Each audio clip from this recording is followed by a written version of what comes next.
Alright guys, this is Docm with another Minecraft video.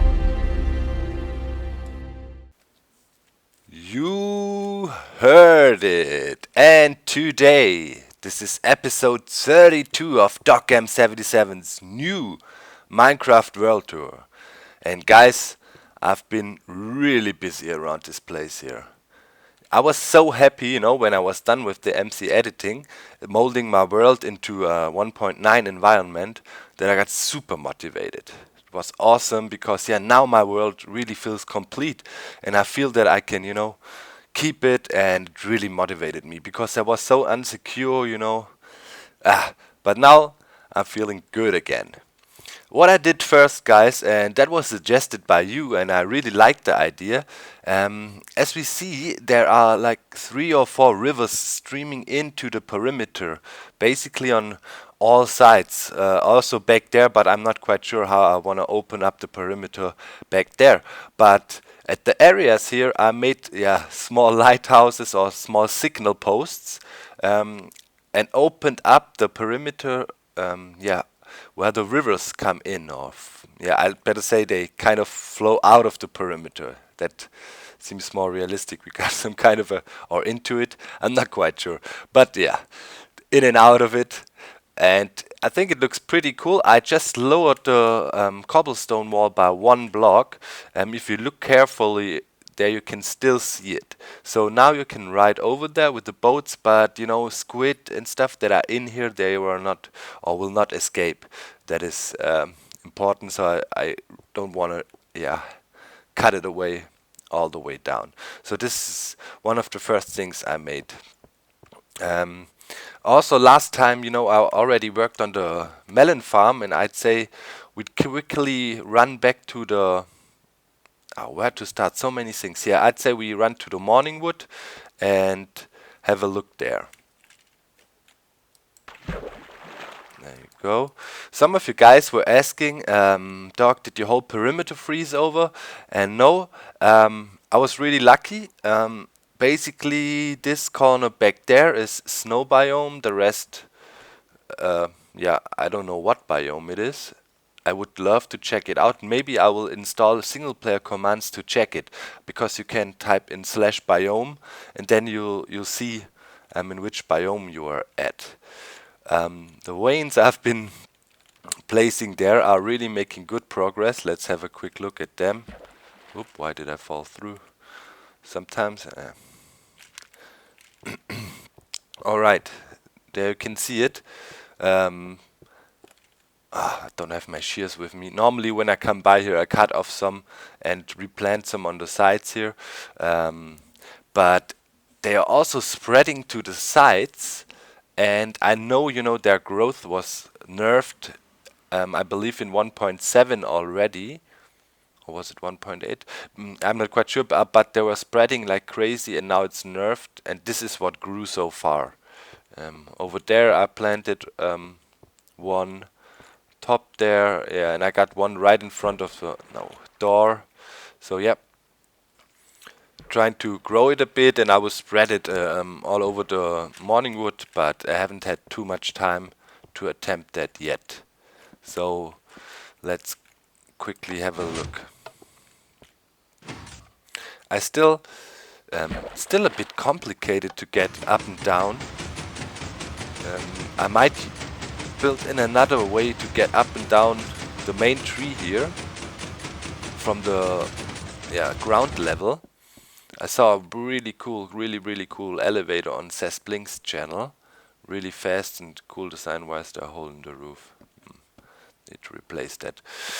Well, let's go upstairs, and I made the melon farm in here. Over here you can see a little work area. I got some stuff in there. Melon seeds I gathered already from the melons I was harvesting, and that is the setup here. It's integrated into the tree. Let's quickly go up, and I got some melons growing.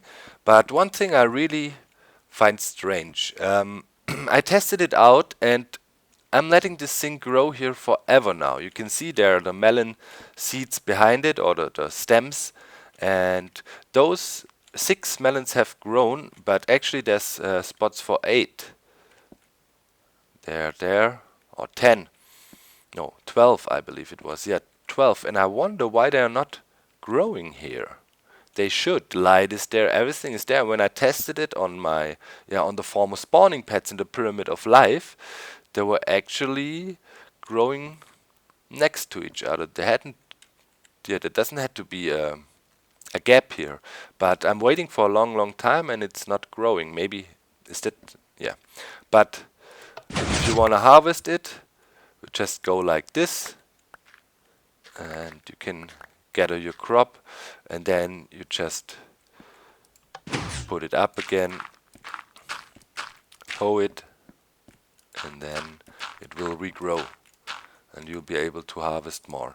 When it's full, I think it's basically a bit more than a full stack of melon slices. And guys, let me know, why don't they grow next to each other? Because I was looking for a space-efficient design. I wanted to have as much as possible in here and make it as easy as possible to harvest and replant. I mean, you could have more complicated setups with butt switches and stuff. I tested that out, but I felt it was overcomplicated, and I wanted to have, as much space as possible for them to grow, but also be able to, harvest them automatically. For some reason, I got some lag now when I'm recording. Normally, it's timed like that. When I retract this earth here without pumpkins on it, it goes down first and then the crusher comes. So normally the earth here stays tilt, but it's because of the recording now it seems to lag a bit. Excuse me, guys. Okay, so we're back. Excuse me, I had a cough attack. Yeah, so that's the thing with the melon farm. I wonder why that is happening. Please, if you have any knowledge about that, let me know. But I thought they can really grow next to each other. So like this, Really strange. But it seems they need a gap, but we will see. Okay, moving on. That's the melon farm. If you're interested in the design, I might do a tutorial. Let me know in the comments. Wish I could demonstrate it better. I have this balcony here now. I'm not sure if I showed you that, but it's more spacious now and I can have a nice look around the area. And we see the birdcage, and it looks different, completely different. And now it's a working Enderman farm. I had to change a lot, guys, and I'd say we head over there. So where's the boat? Should be over there. Oop. Oh, it's growing there. Oh, rain again. Oh, hate it. It's nighttime. It should be still nighttime, so let's quickly head over to the bed and sleep off the rain and have a look what I did on the birdcage. Problem was the Enderman got changed a lot. They could teleport out of water and all other crazy features. A lot of hit points they can take, so drop damage is really hard to do. So, alright, let's see if we can sleep. Yes, let's have a sleep and then let's look at the birdcage setup now. Come on, yeah, it stopped, great. Alright, I think I have to turn down the sound a bit. There we go. This is the birdcage now. You can see I got a lava ring here that sets the mobs on fire. This is the killing device at the moment. I might change it later on, but it's just really simple right now. You come down, then you have those sliding doors, and then you can just walk in there and collect your stuff. But for sure, you need to be careful, when skeletons are around, they shoot you, so it's not perfected yet. I will add some water streams and stuff like that, but I just wanted to test the killing efficiency, and at the moment it's 100%. Mobs drop through, and they just burn. You can see some of the loot can get caught up here. I will also maybe change that back to normal blocks. As you see, I use glass here as well because Enderman can't grieve that by now, and that is cool. I have a little platform here to walk on. Oh, just saw it. There you go, another ender pearl. Pretty cool. We can teleport with those. I'm sure you know that, guys. So I got a lot. That's why I want to keep the enderman farm, because I want to be able to harvest ender pearls. And here you can see the setup now. Goes all the way up and basically is consisting out of, yeah, you can see those pushers here. You know, now I make the mobs fall down into the channels, and then I'll push him off with those piston setups here. Pressure plate, repeater, and there's the pistons behind. One thing that really gets on my nerves, and you can see it here, I'm happy it happened just now. Sometimes pistons do glitch out, and you can see the piston is retracted and it didn't take the block with it. That really is annoying. I didn't see that in 1.8, maybe it's a new stressful thing in 1.9, a bug. I hope it is a known bug and I hope it gets fixed soon, because it really is annoying when blocks glitch out, because you can see the skeleton is standing here, not going down. I might do a tutorial for the whole birdcage setup. By now I'm okay with it. I would make some things different now, as I know that endermans are completely changed again. And I guess they will stay like they are. With the, at least, you know, the key thing was the water. We need to change that. And yeah, we took care of that now. It's hard to show you the setup. Because I have no ladder anymore to get up on top. But basically what it is you can see 4 steps here, 3 steps, 1, 2, 3, 4.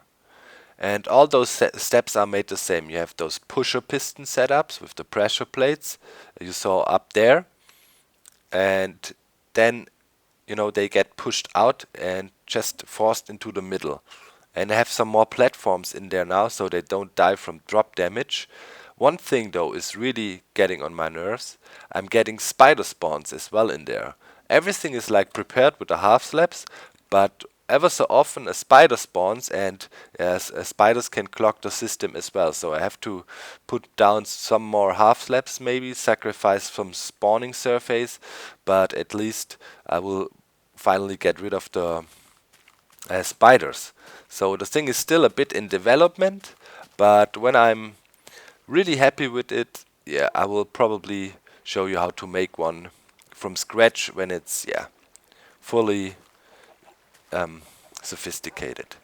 Here at this area, some guys were asking, it looks plain ugly right now. That is true, and I will turn this here into a breeding ground. But we have to wait a bit, because constant changes to the breeding mechanism going on.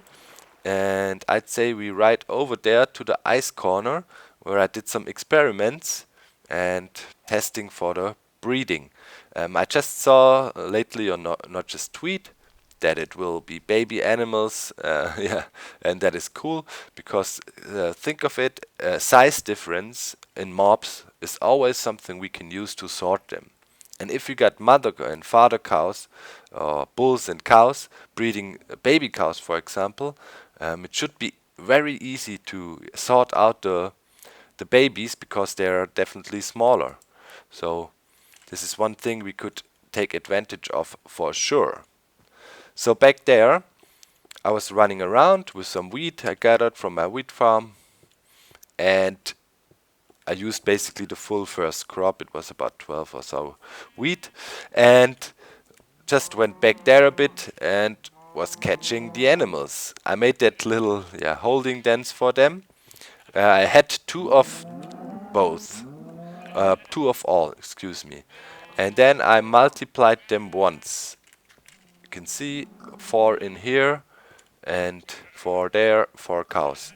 Those are the animals I'm planning to breed. I haven't discovered a mushroom biome by now. I haven't explored, so that's why I haven't found one. But when I find one, I want to get lure some mushrooms over here as well. It should work with the wheat, and we should be able to reproduce them as well, because yeah, they are a valuable food resource. I made the holding dens 2 blocks high because yeah, 2 fences high, because when I multiplied mobs and they were like jumping around and doing stuff, they were able to jump out the thing. And then I had the fence gate here, like the same setup you can see there, and the pigs were even going crazy and jumping over the fence gate. So right now I'm blocking it off with those dirt blocks here to keep them in there, because I really want to see if they do despawn. And basically, I went quite far away, all the way back to the other side of the perimeter. So that's over 300-400 blocks away, and even a bit further out. And also here on the other side where the village is, I went out a bit and came back and yeah, checked, and they were all here still. So really looks like they're really not despawning. And why is the torch missing up there? That is strange. There. What happened there? That is weird. Well, OCD guys, sorry, I have to fix that. Did the stupid sheep break him or what? Yeah, and basically what I want to do later on, and that's why I made the ice machine, I will show you in a second. It's a neat little setup, nothing super spectacular, pretty simple. But with that setup I will be able to produce ice blocks and use them for faster item transport. I don't want to build the wheat farm and breeding setup all the way in the corner here. That would make it a bit more easier, because I could just let water freeze over and case mold it.